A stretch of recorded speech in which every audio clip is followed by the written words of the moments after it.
My name is Zoe Russell. I grew up in Ontario most of my life. I moved to BC when I was in my early 20s. I moved here to be a chef.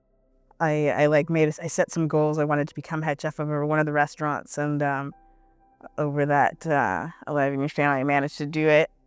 To be honest, I really only took the job in BC because I was struggling when I was back home. Like my party life and my work life were kind of just intertwining a lot, and it just kind of ended up being more like way worse than before because I just had like there was no one to kind of hold me responsible. Like I was on my own.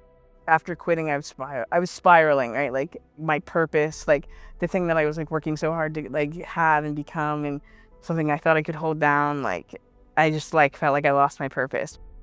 At this point, it was like my coke addiction like became a crack addiction, a really intense crack addiction. I think this was like the most intense I've ever been.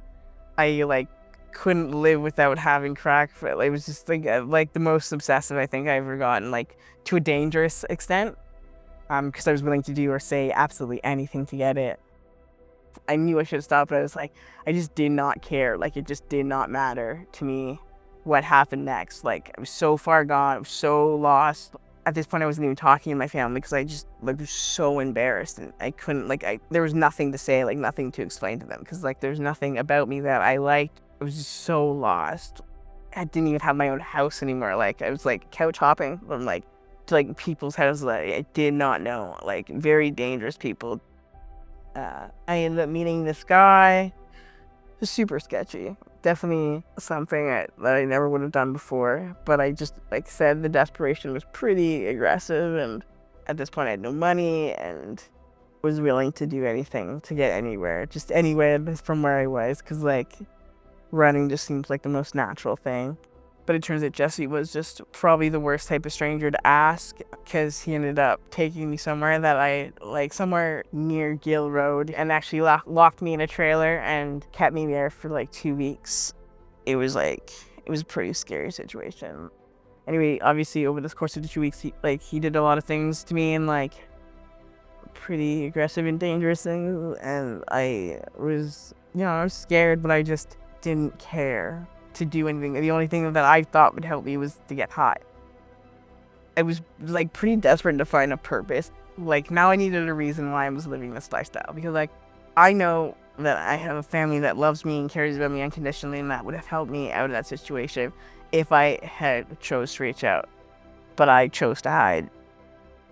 It took me a really long time and a lot of bad stuff to happen in order for me to get to that point.